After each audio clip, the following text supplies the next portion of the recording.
Hello student, स्वागत है आपका एमसीएस क्लासेस में। जैसे कि आज का हमारा थंबनेल है, क्या होगी सटीक रणनीति जिससे 65 दिन में मेंस की तैयारी हम कर पाए। ठीक है, या 65 दिन में मेंस की तैयारी के लिए हमको क्या करना पड़ेगा। सबसे पहले तो आपको अपने हाथ में सिलेबस लेने का है। ठीक है, सिलेबस को रोज उठ के आपको पढ़ना है। ठीक है, 15 मिनट लगेगा आपको पूरे सिलेबस को पढ़ने के लिए। ठीक है, सिलेबस में 30 से 40% चेंजेस हुए हैं। ठीक है, जैसा कि मैंने आपको बताया था, पहले होता था मेंस 1400 कुछ मार्क्स का।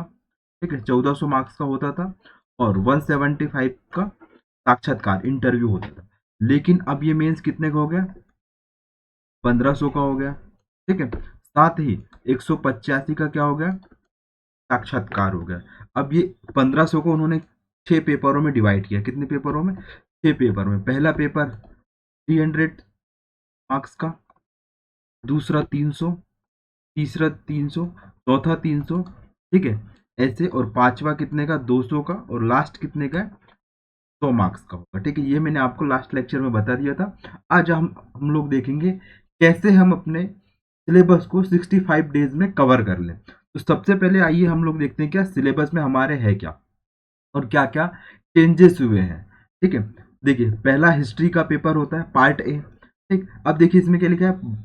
भारतीय इतिहास, भारत का राजनीतिक, आर्थिक, सामाजिक, सांस्कृतिक इतिहास, जो हड़प्पा से लेकर कहाँ तक के चलता है? 10वीं शताब्दी तक के, यानी कि मध्यकालीन के प्रारंभिक तक के। ठीक है, साथ ही 11वीं शताब्दी से लेकर 18वीं शताब्दी तक भारत का राजनीतिक, आर्थिक, सामाजिक, सांस्कृतिक इतिहास।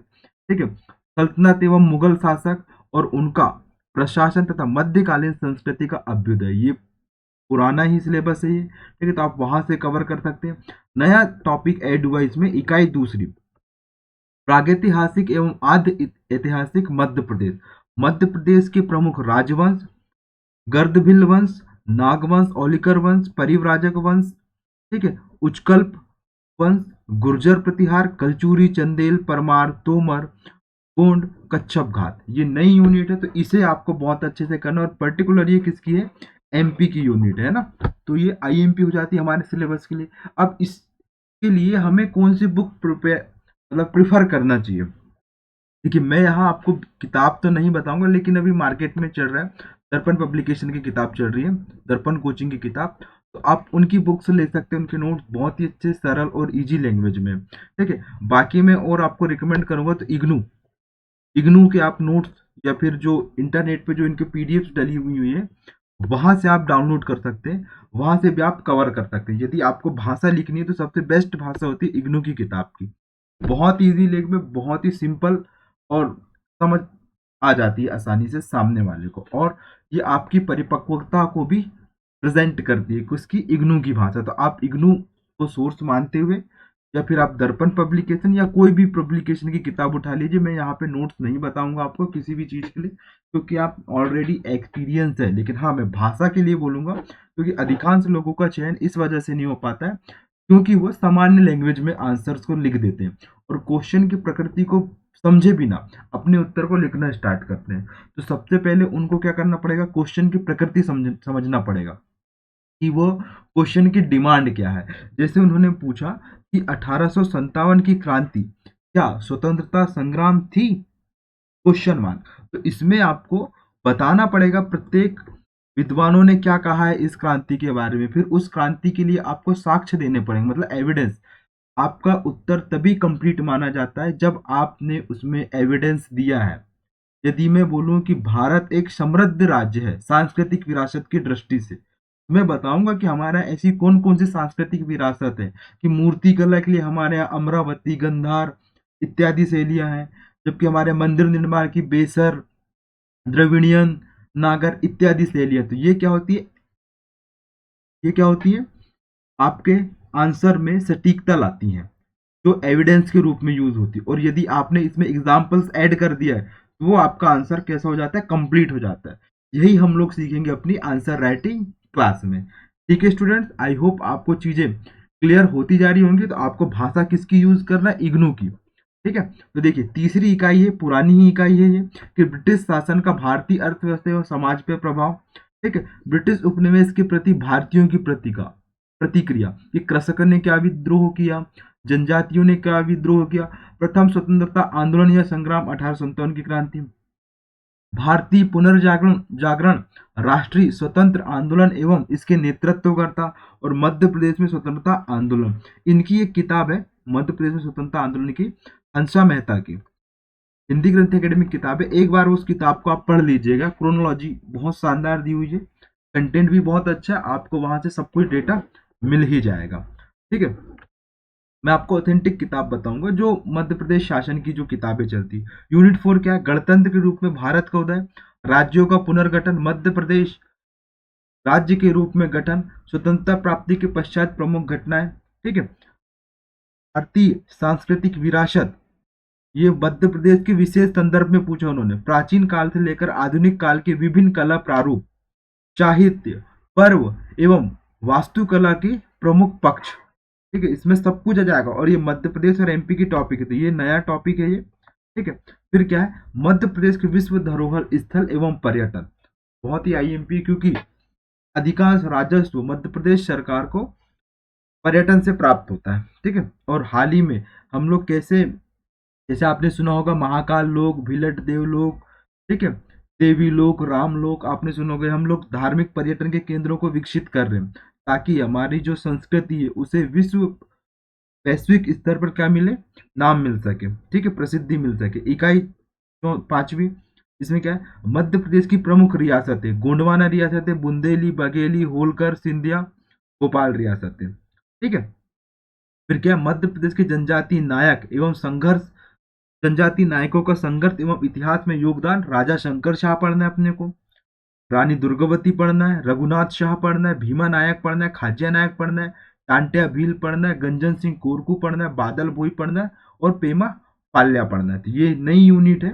तो आपको ये कवर करना है। और इसके लिए भी मैं किताब बोलूंगा आपको, ज्ञान संपदा की किताब ले लीजिए आप, मध्य प्रदेश शासन की किताब है, हिंदी ग्रंथ एकेडमी की, उसमें बहुत अच्छा दिया हुआ है ये यूनिट। आपकी 5वीं यूनिट और आपकी दूसरी यूनिट उसी से कंप्लीट हो जाएगी, ज्ञान संपदा से, ऑथेंटिक सोर्स है, सब कुछ कवर हो जाएगा। ये हो गया क्या हमारा पार्ट है। इसमें क्या क्या चेंज हुए, इकाई दूसरी नई ऐड हुई है, और इकाई 5 में कुछ कुछ चीजें ऐड हुई है। ठीक है, अब देखते हैं भूगोल। भूगोल में क्या है, विश्व के भूगोल को समाप्त करके उन्होंने भारत और मध्य प्रदेश के भूगोल को ज्यादा रखा है। ठीक है, पहली यूनिट देख लीजिए आप, कि भारत का भौतिक एवं जलवायु, भौतिक स्वरूप एवं जलवायु, तो इसमें आपको पूरा भारत पढ़ना है। ठीक है, जिसमें आपको भौगोलिक ज्ञान, प्राचीन ज्ञान, ये आईएमपी टॉपिक है ना, नया ऐड हुआ है, और ये पूछने की संभावना ज्यादा रहती है। जो भी नया ऐड होता है सिलेबस में उसे डायरेक्ट पूछा जाता है। ठीक है, प्राचीन भारत में भौगोलिक ज्ञान कैसा था। ठीक है, कि आर्यभट्ट ने क्या बोला, वराहमिहिर ने क्या बोला, ब्रह्मगुप्त ने क्या बोला था भूगोल के बारे में। ठीक है, टॉलमी ने क्या बोला था, ये सब चीज देख लेंगे। फिर क्या, भारत के प्रमुख भू आकृतिक विभाग, हिमालय पर्वत, उत्तर भारत का विशाल मैदान, प्रायद्वीपीय पठार, प्रमुख पहाड़ियां, पठार, नदियां एवं झील, भारत में मिट्टी प्रकार एवं उसका वितरण, जलवायु, ऋतु, जलवायु के अंतर्गत ऋतु पढ़ना है आपको, तापमान पढ़ना है, वर्षा पढ़ना है, मानसून की उत्पत्ति, ऊपरी वायु संचरण स्ट्रीम यानी कि जेट स्ट्रीम जिसको बोलते हैं हम लोग, जलवायु घटनाएं जो प्रीलिम्स का टॉपिक था, एल नीनो, ला नीनो, दक्षिणी दोलन, पश्चिमी विक्षोभ, हिंद महासागर, विद्रुव, जलवायु परिवर्तन के परिणाम। ठीक है, इसमें कुछ कुछ थोड़ा सा नया टॉपिक ऐड हुआ है, भारत कृषि एवं जल संसाधन, इसमें कृषि पढ़ना है, प्रमुख फसलें, श्री अन्न यानी कि मिलेट पढ़ना है अपने को इसमें। ठीक है, मोटे अनाज, इसका उत्पादन एवं वितरण, सिंचाई पढ़ना है अपने को, सिंचाई के प्रकार, सिंचाई के स्रोत, बहुउद्देशीय परियोजनाएं, खाद्य सुरक्षा पढ़ना, इसमें हरित क्रांति, द्वितीय हरित क्रांति, सतत कृषि की रणनीतियां पढ़ना, नया टॉपिक है ये थोड़ा सा, जल संसाधनों का संरक्षण संवर्धन, वर्षा जल संचयन, जल संरक्षण के तरीके, नदियों को आपस में जोड़ना, और राष्ट्रीय जल नीति इत्यादि को कवर करना है। तीसरी यूनिट हमारी क्या बोलती है, प्राकृतिक संसाधन एवं उद्योग। प्राकृतिक संसाधन में क्या आते हैं, वन, खनिज, ऊर्जा। ठीक है, इन्हीं पे आधारित उद्योग पढ़ना अपने को, जैसे लोह उद्योग, इस्पात उद्योग, सीमेंट, कागज, सूती वस्त्र उद्योग, और साथ ही क्या पढ़ना आपको, कृषि आधारित खाद्य प्रसंस्करण उद्योग, बहुत ही आईएमपी है, क्योंकि खाद्य प्रसंस्करण के क्षेत्र में भारत सरकार के द्वारा, आपने सुना होगा एक योजना चली थी, बताइए योजना का नाम क्या है, किसान संपदा योजना, कृषि संपदा योजना, समुद्री मत्स्य पालन संपदा योजना, इन सब योजनाओं किसके अंतर्गत आती है? सब योजनाएं खाद्य प्रसंस्करण के अंतर्गत आती है, फूड प्रोसेसिंग के अंतर्गत आती है। ठीक है, अब यूनिट 4 देख लेते हैं, आपदा एवं तकनीक। जो हमारी लास्ट सिलेबस था जो हमारा, उसमें क्या था कि आपदा को अलग रखा था और तकनीक को अलग रखा था, लेकिन वो आपदा के कंट्रोल या नियंत्रण के लिए, उसकी निगरानी के लिए उन्हीं तकनीक का यूज करता था, इसलिए उसने सिलेबस में इसको कंबाइन कर दिया। ठीक है, इसमें क्या करना पड़ेगा हमको? भारत में प्राकृतिक खतरे, आपदाएं, भूकंप, सुनामी, सूखा, बाढ़, ओलावृष्टि, कोहरा, बादल फटना, तड़ित झंझावत, भारत में उष्ण कटिबंधीय चक्रवात। जैसे इस बार फिल्म में पूछा था 2021 में पश्चिमी तट पे कौन सा चक्रवात आया था? ताउते आया था। ठीक है, डायरेक्ट पूछ लिया था। और ये 2 नंबर में ऐसे क्वेश्चंस आएंगे कि पश्चिमी घाट में, पश्चिमी क्षेत्र में कौन सा चक्रवात आया था, पहला भूकंप कहाँ आया था, प्रायद्वीपीय भूकंप कहाँ आया था। तो ये आप पुराने ओल्ड पेपर देख लीजिएगा एक बार। ठीक है, वहां से आपको पता चल जाएगा कि मध्य प्रदेश लोक सेवा आयोग का पैटर्न क्या रहता है क्वेश्चंस को पूछने का। ठीक है, ये हो गया सिलेबस।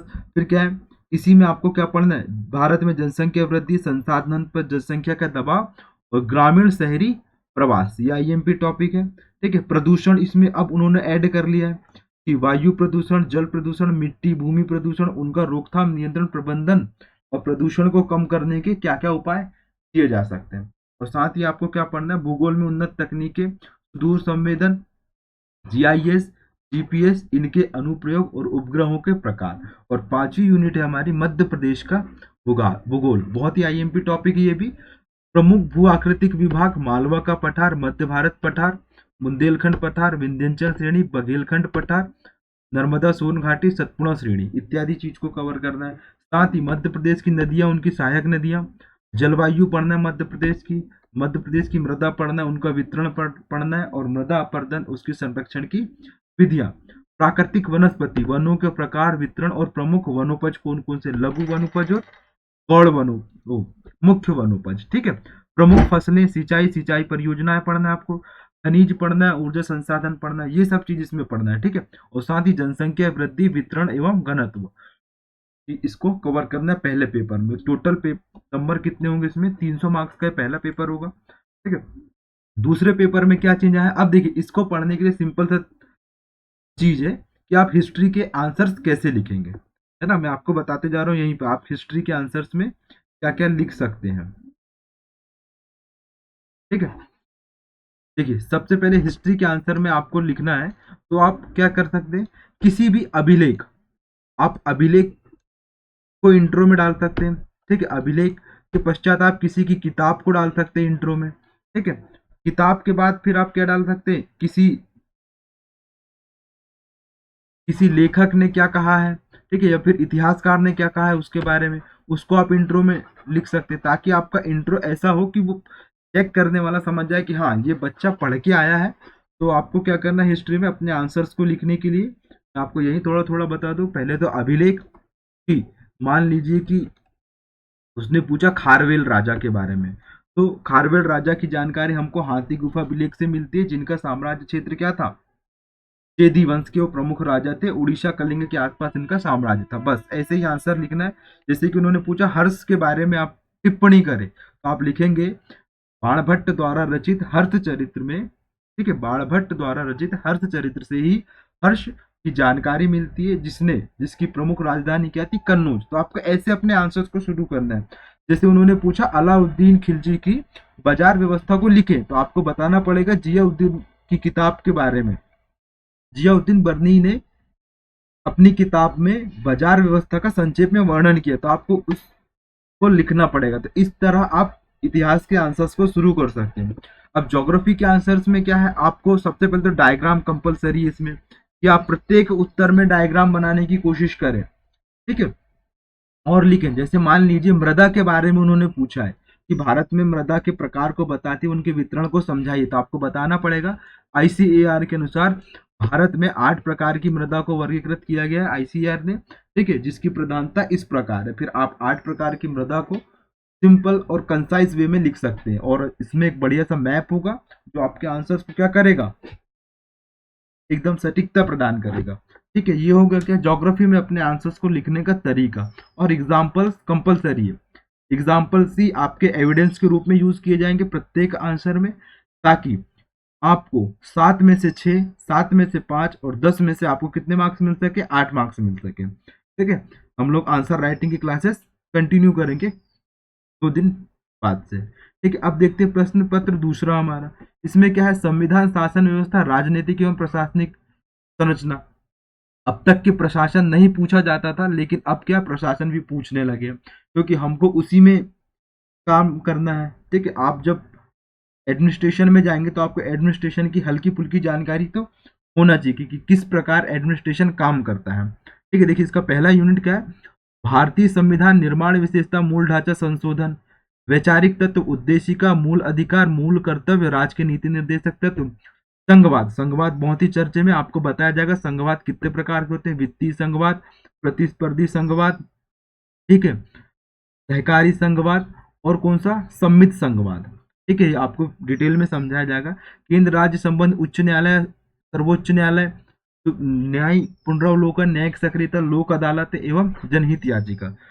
इकाई दूसरी क्या बोलती है, भारत का निर्वाचन आयोग, नियंत्रक एवं महालेखा परीक्षक, संघ लोक सेवा आयोग, मध्य प्रदेश लोक सेवा आयोग एवं नीति आयोग।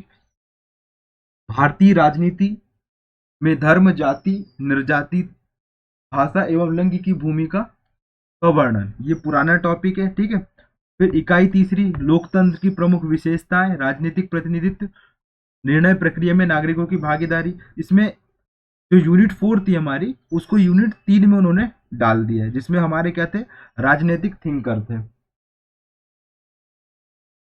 ठीक है, कौन कौन से थिंकर इसमें नए ऐड हुए, आपको अहिल्या होलकर, अहिल्या बाई जी होलकर पढ़ना है आपको। ठीक है, जो नए ऐड हुए हैं, और साथ ही बस इतना ही ऐड हुआ है इसमें। बाकी हम तो जब पढ़ेंगे होलकर वंश, तो उसमें अहिल्या बाई जी को पढ़ेंगे। ठीक है, बहुत ही शानदार व्यक्तित्व रहा है इनका हमारे इतिहास में, इसलिए हमें आईएमपी तरीके से इसको पढ़ना है। ठीक है, फिर पंडित दीनदयाल, जयप्रकाश नारायण, भीमराव अंबेडकर जी, राम मनोहर लोहिया, महात्मा गांधी जी, जवाहरलाल नेहरू, सरदार वल्लभ भाई पटेल। फिर यूनिट 4 क्या है, ये नई ऐड हुई है, राज्यों का पुनर्गठन 1956, मध्य प्रदेश का निर्माण, मध्य प्रदेश का विभाजन। फिर राज्यपाल पढ़ना है, जो अभी तक हमारे सिलेबस में नहीं था, अब उसे ऐड किया उन्होंने। राज्यपाल की नियुक्ति, शक्ति, स्थिति, मुख्यमंत्री, मंत्रिपरिषद, संगठन, कार्य एवं भूमिका। अब मध्य प्रदेश की आपको विधानसभा भी पढ़ना है, उसका संगठन क्या है, शक्ति क्या है, अध्यक्ष की भूमिका, विपक्ष की भूमिका।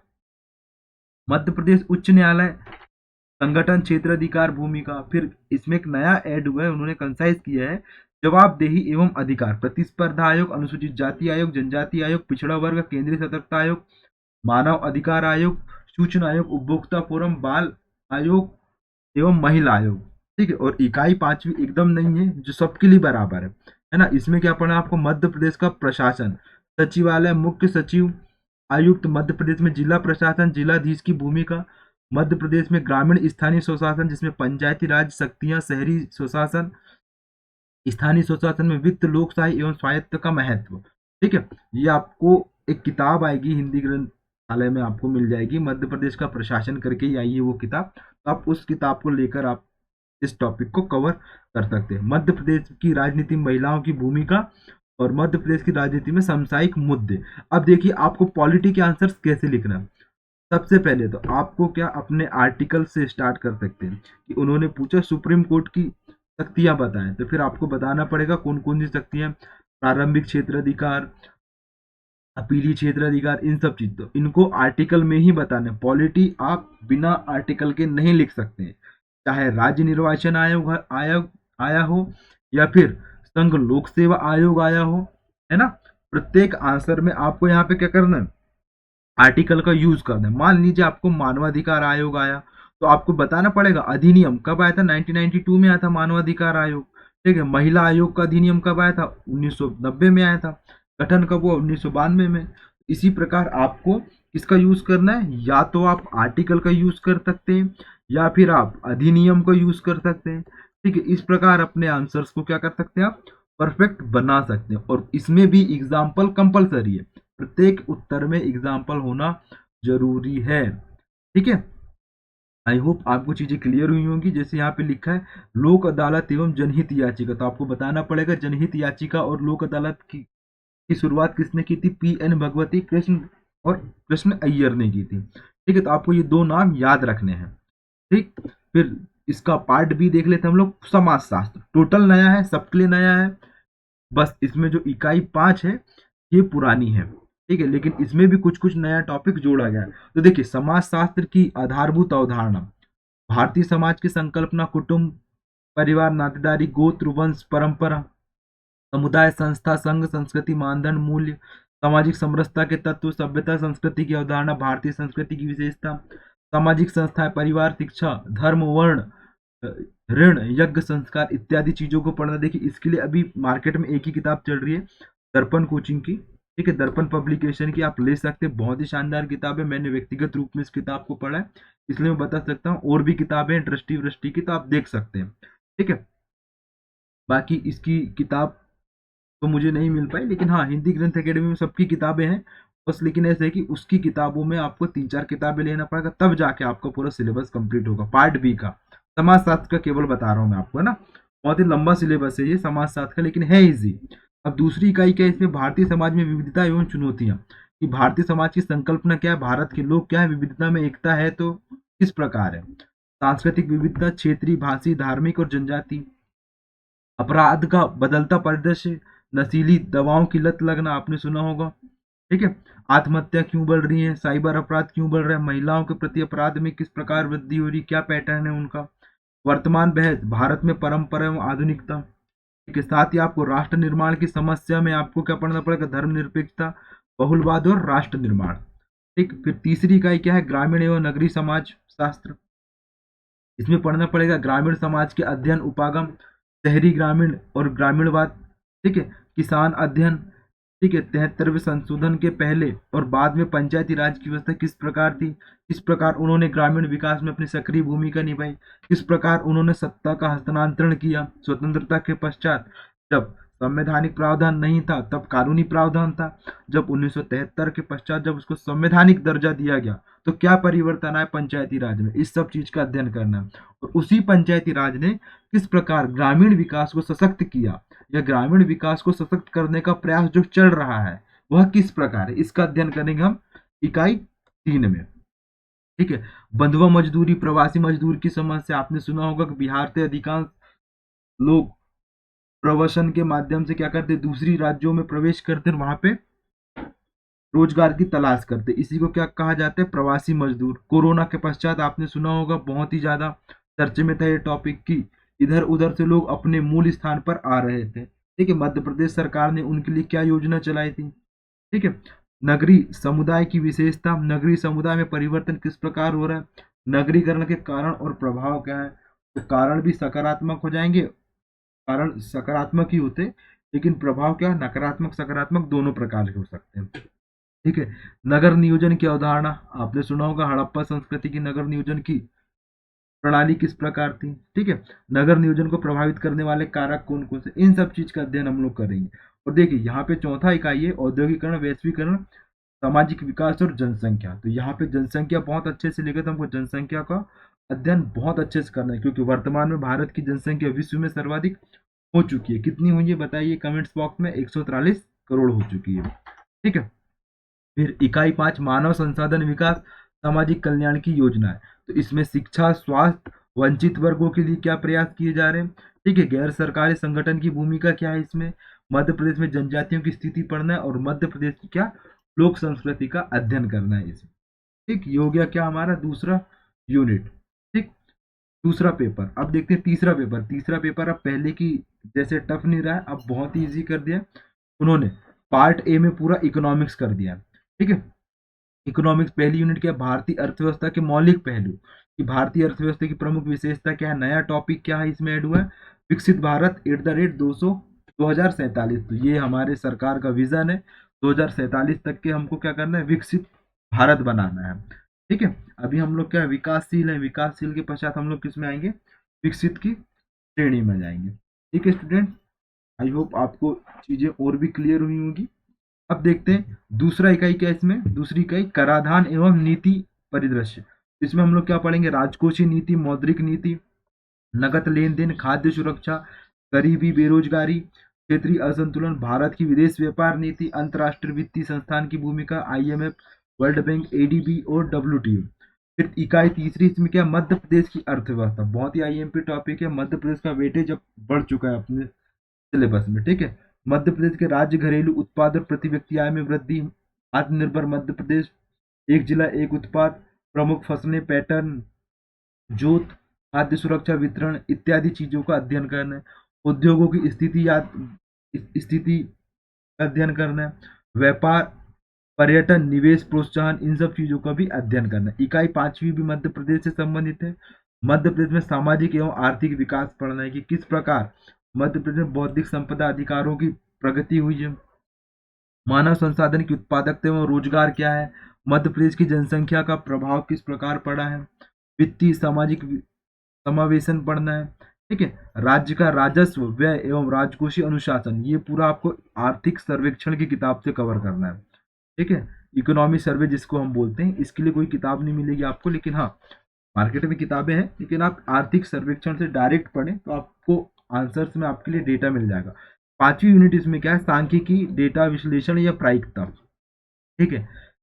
जो हमारे सिलेबस में, पूर्व के सिलेबस में था, माध्य माध्यिका बहुलक गणना व्याख्या, समंक संकलन की विधियां, प्रतिचयन या प्रादर्श, डेटा प्रस्तुतिकरण, आप टेबल चार्ट, ग्राफ इत्यादि पढ़ेंगे। प्रायिकता की बुनियादी अवधारणा, ठीक है। मैथ्स का इसमें 30 नंबर का है, सरल है, कर सकते हैं आप। पार्ट बी, विज्ञान तकनीक एवं जनस्वास्थ्य। देखिए विज्ञान भी लिखा उन्होंने, यानी कि आपको विज्ञान के साधारण अनुप्रयोग, सिंपल एप्लीकेशन पढ़ रहे हैं। इसमें आपको बायोलॉजी अच्छे से पढ़ना है, ठीक है। आप देख लीजिए फिर जैव प्रौद्योगिकी पढ़ना है, इथेनो बायोलॉजी पढ़ना है, इसमें नया टॉपिक हुआ है ऐड, ठीक है। और 2019 के सिलेबस में क्या था, प्राचीन भारतीय वैज्ञानिक, उसको पुनः नए सिलेबस में रखा गया है।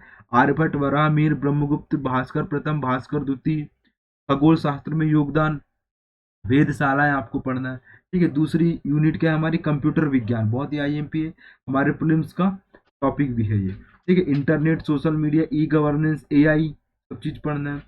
फिर क्या इसी में एक सब टॉपिक है क्या, गणितीय विज्ञान, इसमें क्या संख्या पढ़ना है, संख्या मापन की विधियां पढ़ना है, लाभ हानि, साधारण ब्याज, चक्रवृद्धि ब्याज, अनुपात, समानुपात, क्षेत्रफल, ज्यामिति, आकृतियां और पृष्ठीय क्षेत्रफल पढ़ना है। फिर इकाई तीसरी क्या है हमारी, आयुष, ठीक है। पुराना ही टॉपिक है ये, इसमें नया ऐड क्या हुआ है, योग, योग भी था, आयुष के अंतर्गत आता है। इसमें पंचकोश सिद्धांत, अष्टांग योग, सटकर्म, मुद्रा की प्रारंभिक जानकारियां, षोडश संस्कार, नामकरण, निष्क्रमण, कर्ण वेद आदि का सामान्य ज्ञान आपको होना चाहिए, और उसका वैज्ञानिक महत्व भी आपको समझना है, ठीक है। थोड़ा सा आपको लेंदी लग रहा है, लेकिन ये सिलेबस बहुत ही सरल और सिंपल है, ठीक है। बस आपको चीज को याद नहीं रखना है, केवल समझते हुए आगे चलना है।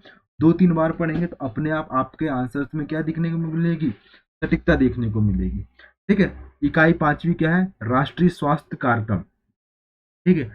पूरे आपको सारी बीमारियों के निवारण के लिए जितने भी कार्यक्रम चल रहे हैं उनका अध्ययन करना है।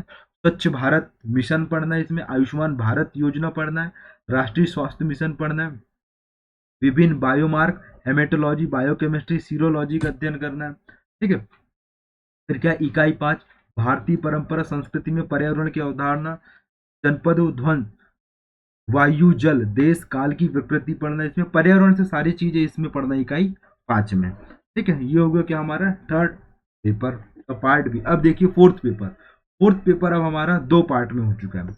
पार्ट ए में क्या मिलेगा आपको, दर्शन शास्त्र, मनोविज्ञान, लोक प्रशासन एवं केस स्टडी। इसमें नया एड हुआ भारतीय सट दर्शन, ठीक है, और साथ में भरथरी, ठीक है। भरथरी के साथ साथ आपको क्या पढ़ना पड़ेगा, देवी अहिल्याबाई जी का दर्शन पढ़ना पड़ेगा, ठीक है।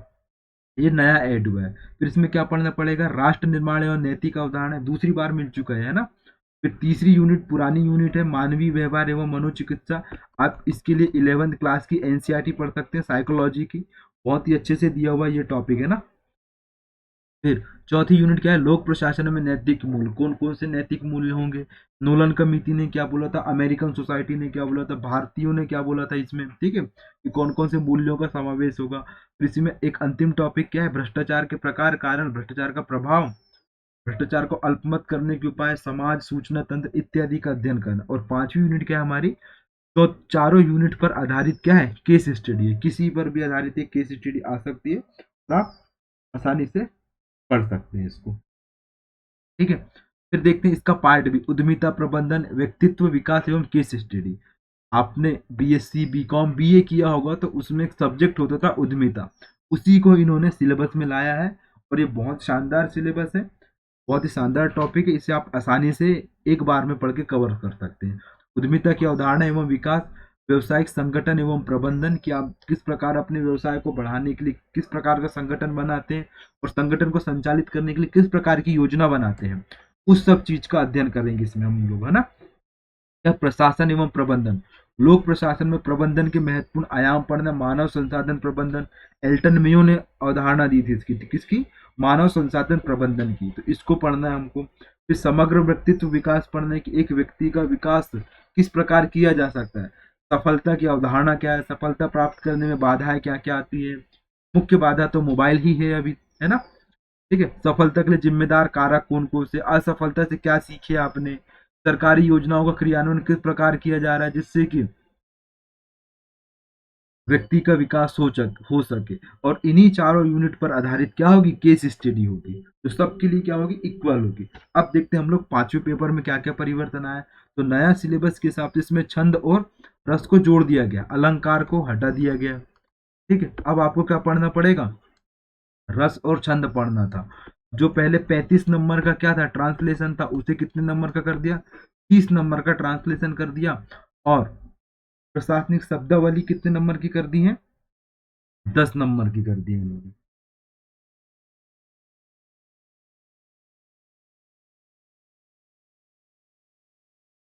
ठीक है, ये हो गया। फिर इसके पश्चात आपको क्या पढ़ना है, संधि समास मुहावरे कहावतें, जो पहले के सिलेबस में था ही। अब देख लीजिए, यहाँ पे पहले संक्षेपण भी था, लेकिन अब संक्षेपण को हटा करके उन्होंने क्या कर दिया, केवल पल्लवन रख दिया है। ठीक है, उसके बदले आपको क्या पढ़ना है, मध्य प्रदेश की प्रमुख बोलियां पढ़ना है। ठीक है, कौन कौन सी बोलियां हैं। ठीक है, निमाड़ी, बघेली, बुंदेली, आपने प्रीलिम्स में भी पढ़ा होगा, और अभी अब मेंस में भी हिंदी के सब्जेक्ट में आप इसे अध्ययन करेंगे। बहुत ही सरल है, इसके लिए आप कोई भी किताब ले सकते हैं। ठीक है, हिंदी ग्रंथ एकेडमी की किताब मिलेगी आपको, वहां से आप इसे ले सकते हैं इस किताब को, और मार्केट में जो भी हिंदी किताब चल रही है उसका आप अध्ययन कर सकते हैं। छठवां पेपर है हमारा एसे का। तो एसे में अब क्या, आपको एक तो 1000 वर्ड वाला एसे लिखना है। ठीक है, जो 50 नंबर का रहेगा। ठीक है, जिसके टॉपिक निर्धारित कर दिए गए कि आपको इन निर्धारित टॉपिकों के अंतर्गत ही इसे याद पढ़ना है या याद करना है, कुछ भी बोल सकते हैं। द्वितीय निबंध होगा समसामयिक मुद्दों में, कितने शब्दों में होगा ये, 500 शब्दों में होगा। ठीक है, और इसके लिए आपको कितने मार्क्स दिए जाएंगे, 25 मार्क्स दिए जाएंगे। कितने, सॉरी 20 मार्क्स दिए जाएंगे। ठीक है, तीसरा इसमें क्या लिखना पड़ेगा, आपको ड्राफ्ट बनाना पड़ेगा किसी भी शासकीय अर्धशासकीय पत्र का, परिपत्र का, विज्ञापन का, आदेश का।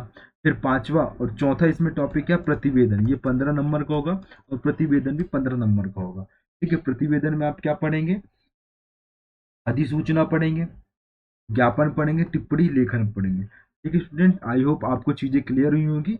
देखिए, कल से हमारी आंसर राइटिंग क्लास स्टार्ट होगी, और उस आंसर राइटिंग क्लास में किस प्रकार हम लोग अध्ययन करेंगे। देखिए, किसी भी एक टॉपिक को लेंगे, उस टॉपिक के हम लोग पांच पांच क्वेश्चंस लेंगे आपके 2 मार्कर के, 2 क्वेश्चंस लेंगे हम लोग 7 मार्कर के, और एक क्वेश्चन लेंगे हम लोग किसके, 10 मार्कर के। ठीक है, इस प्रकार आंसर राइटिंग कराई जाएगी, और आंसर राइटिंग में ही हम लोग आपका मेंस अच्छा करेंगे। हम लोग मेंस पूरा नहीं पढ़ाएंगे, केवल आपको आंसर राइटिंग सिखाएंगे, क्योंकि देखिए आपको सब कुछ नॉलेज है, सबका नॉलेज है कि किस प्रकार पढ़ना है, कौन से नोट्स पढ़ना है, कहाँ से पढ़ना है, लेकिन उसको किस वे में लिखना है, क्या क्वेश्चन की डिमांड है, और क्या आप उसमें इनोवेशन कर सकते हैं ताकि आपका उत्तर 1000 लोगों में अलग दिखे। ठीक है, वही हम लोग आंसर राइटिंग में सीखेंगे।